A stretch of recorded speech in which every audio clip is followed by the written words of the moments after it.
Perkenalkan, nama saya Dina Nupatra dari jurusan Pendidikan Ekonomi dengan NIM 1805398. Di video kali ini Dina akan membahas materi tentang administrasi sarana dan prasarana pendidikan pertemuan ke-6 di mata kuliah Administrasi dan Supervisi Pendidikan.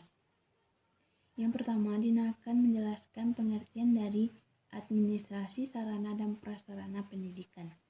Sarana pendidikan adalah semua perangkat peralatan, bahan, dan perabot yang secara langsung digunakan dalam proses pendidikan di sekolah. Sarana berarti alat langsung untuk mencapai sebuah tujuan di dalam pendidikan, yang contohnya ruang, buku, perpustakaan, laboratorium, dan lain sebagainya.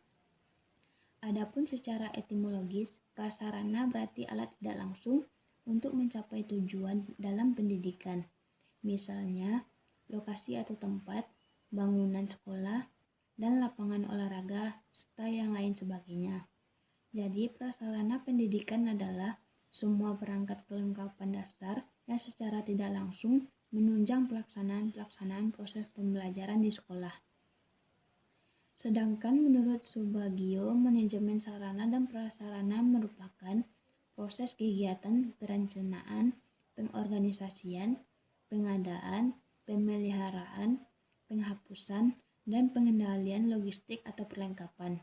Dengan demikian, dapat ditarik suatu kesimpulan bahwa administrasi sarana dan prasarana pendidikan adalah semua komponen yang secara langsung maupun tidak langsung menunjang jalannya proses pendidikan untuk mencapai sebuah tujuan di dalam pendidikan itu sendiri. Standar sarana dan prasarana di dalam setiap satuan pendidikan telah tercantum di dalam PP nomor 19 tahun 2005 tentang Standar Nasional Pendidikan. Pasal 42 yang berbunyi, 1. Setiap satuan pendidikan wajib memiliki sarana yang meliputi perabot, peralatan pendidikan, media pendidikan sumber belajar lainnya, bahan habis pakai, serta perlengkapan lain yang diperlukan untuk menunjang proses pembelajaran yang teratur dan berkelanjutan. Yang kedua, setiap satuan pendidikan wajib memiliki prasarana yang meliputi lahan, ruang kelas, ruang pimpinan satuan pendidikan, ruang pendidik, ruang tata usaha, ruang perpustakaan, ruang laboratorium, ruang bengkel kerja, ruang unit produksi, ruang kantin, instalasi daya dan jasa, tempat berolahraga, tempat beribadah, tempat bermain, tempat berkreasi, dan ruang atau tempat lain yang diperlukan untuk menunjang proses pembelajaran yang teratur dan berkelanjutan. Selanjutnya, adapun yang menjadi tujuan dari administrasi sarana dan prasarana adalah tidak lain agar semua kegiatan mendukung tercapainya suatu tujuan pendidikan.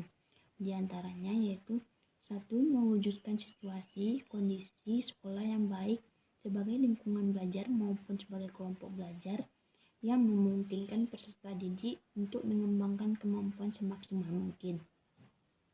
Yang kedua, menghilangkan berbagai hambatan yang dapat menghalangi terwujudnya interaksi dalam pembelajaran. Yang ketiga, menyediakan dan mengatur fasilitas serta perabot belajar yang mendukung dan memungkinkan siswa belajar sesuai dengan lingkungan sosial, emosional, dan intelektual siswa dalam proses pembelajaran. Yang keempat, membina dan membimbing siswa sesuai dengan latar belakang sosial, ekonomi, budaya, serta sifat-sifat individunya. Baiklah, materinya selanjutnya yaitu komponen-komponen administrasi sarana dan prasarana pendidikan. Di dalam komponen administrasi sarana dan prasarana pendidikan ini memiliki 5 bagian, diantaranya yaitu yang pertama yaitu 1. Lahan. Lahan yang diperlukan untuk mendirikan sekolah harus disertai dengan tanda bukti kepemilikan yang sah dan lengkap, seperti adanya sertifikat tanah. Adapun jenis lahan tersebut harus memenuhi 4 kriteria, diantaranya yaitu 1. Lahan terbangun adalah lahan yang di atasnya berisi bangunan. Yang kedua, lahan terbuka adalah lahan yang belum ada bangunan di atasnya. Yang ketiga, lahan kegiatan praktek. adalah lahan yang digunakan untuk pelaksanaan kegiatan praktek. Dan yang keempat, lahan pengembangan adalah lahan yang dibutuhkan untuk pengembangan bangunan dan kegiatan praktek. Lokasi sekolah harus berada di wilayah pemukiman yang sesuai dengan cakupan wilayah, sehingga mudah dijangkau, aman dari gangguan bencana alam, dan lingkungan yang kurang baik. Komponen yang selanjutnya yaitu ruang. Secara umum, jenis ruang ditinjau dari fungsinya. Dapat dikelompokkan menjadi 3 kelompok, yaitu ruang pendidikan. Ruang pendidikan berfungsi untuk menampung proses kegiatan belajar mengajar teori dan praktek, di antara lain yaitu ruang perpustakaan, ruang laboratorium, ruang kesenian, ruang olahraga, dan ruang keterampilan. Yang selanjutnya, ruang administrasi. Ruang administrasi berfungsi untuk melaksanakan berbagai kegiatan kantor. Ruang administrasi ini terdiri dari ruang kepala sekolah, ruang tata usaha, ruang guru, dan gudang. Ruang yang selanjutnya yaitu ruang penunjang. Ruang penunjang berfungsi untuk menunjang kegiatan yang mendukung proses kegiatan belajar mengajar. Di antara lain yaitu ruang ibadah, ruang serbaguna, ruang koperasi sekolah, ruang UKS, ruang OSIS, kamar mandi atau WC, dan ruang BP. Komponennya selanjutnya yaitu perabot. Secara umum, perabot sekolah mendukung 3 fungsi, diantaranya 1 fungsi pendidikan, yang kedua fungsi administrasi, dan yang ketiga fungsi penunjang. Jenis perabot sekolah dikelompokkan menjadi 3 macam, diantaranya 1. Perabot pendidikan adalah semua jenis mebel yang digunakan untuk proses belajar mengajar. Yang kedua, perabot administrasi adalah perabot yang digunakan untuk mendukung kegiatan kantor. Dan yang ketiga adalah perabot penunjang, perabot yang digunakan atau dibutuhkan dalam ruang penunjang seperti perabot perpustakaan, UKS, dan OSIS. Komponen yang keempat yaitu alat dan media pendidikan. Setiap mata pelajaran sekurang-kurangnya memiliki 1 jenis alat peraga praktek yang sesuai dengan keperluan pendidikan dan pembelajaran, sehingga dengan demikian proses pembelajaran tersebut akan berjalan dengan optimal. Yang komponen yang terakhir yaitu buku atau bahan ajar. Bahan ajar adalah sekumpulan bahan pelajaran yang digunakan dalam proses kegiatan belajar mengajar. Yang selanjutnya yaitu proses administrasi sarana dan prasarana di sekolah. Jenis peralatan dan perlengkapan yang disediakan di sekolah dan cara-cara pengadministrasiannya mempunyai pengaruh besar terhadap proses belajar mengajar. Persediaan yang kurang dan tidak memadai akan menghambat proses belajar mengajar. Demikian pula, administrasinya yang jelek akan mengurangi kegunaan alat-alat dan perlengkapan tersebut. Sekalipun peralatan dan perlengkapan pengajaran itu keadaannya istimewa, namun yang lebih penting dari itu semua adalah penyediaan sarana di sekolah disesuaikan dengan kebutuhan peserta didik serta kegunaan hasilnya di masa yang akan datang. Pada garis besarnya, manajemen sarana dan prasarana ini memiliki 5 hal, diantaranya yaitu pertama yaitu penentuan kebutuhan. Sebelum mengadakan alat-alat tertentu atau fasilitas yang lain lebih dahulu harus melalui prosedur penelitian, yaitu melihat kembali kekayaan yang telah ada. Dengan demikian baru bisa ditentukan sarana apa yang diperlukan berdasarkan kepentingan pendidikan di sekolah itu. Yang kedua, proses pengadaan. Pengadaan adalah kegiatan untuk menghadirkan prasarana dan sarana pendidikan dalam rangka menunjang pelaksanaan tugas-tugas di sekolah. Pengadaan prasarana dan sarana pendidikan dapat dilaksanakan dengan cara 1. Pembelian, 2.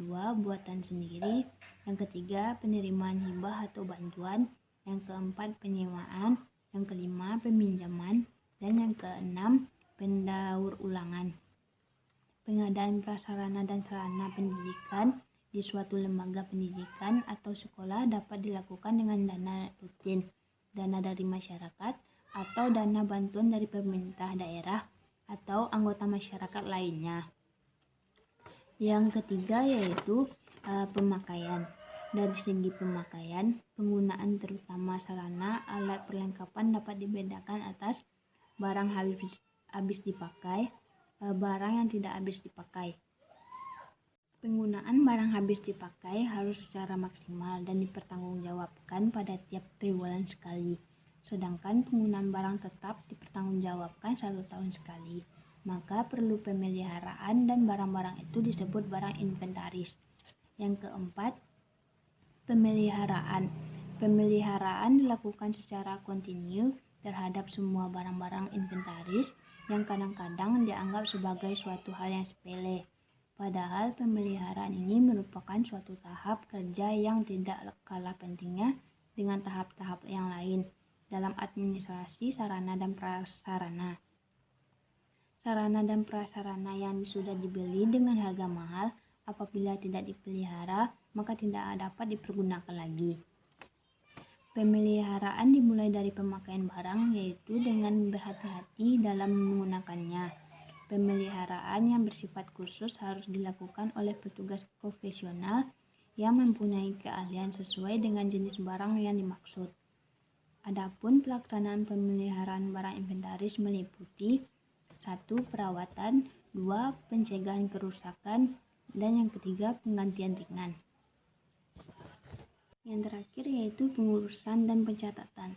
Untuk keperluan pengurusan dan pencatatan ini disediakan instrumen administrasi berupa buku inventaris. Inventarisasi adalah kegiatan melaksanakan pengurusan penyelenggaraan, pengaturan, dan pencatatan barang-barang yang menjadi milik sekolah yang bersangkutan dalam semua daftar inventaris barang. Daftar barang inventaris merupakan suatu dokumen berisi jenis dan jumlah barang baik bergerak maupun tidak bergerak yang menjadi milik dan dikuasai negara, serta berada di bawah tanggung jawab sekolah. Daftar barang itu sendiri terdiri dari kartu inventaris ruangan, kartu inventaris barang, buku inventaris, buku pembelian, buku penghapusan. Penghapusan ialah kegiatan meniadakan barang-barang milik negara atau daerah dari daftar inventaris karena barang itu dianggap sudah tidak mempunyai nilai guna atau sudah tidak berfungsi sebagaimana yang diharapkan atau biaya pemeliharaannya sudah terlalu mahal. Kartu barang, penanggung-jawaban. Penggunaan barang-barang inventaris sekolah harus dipertanggungjawabkan dengan jalan membuat laporan penggunaan barang-barang tersebut yang ditunjukkan kepada instansi atasan atau Kanwil, Departemen Pendidikan dan Kebudayaan. Nah, sekian materi yang dapat Dina sampaikan. Mohon maaf apabila ada salah kata. Wassalamualaikum warahmatullahi wabarakatuh.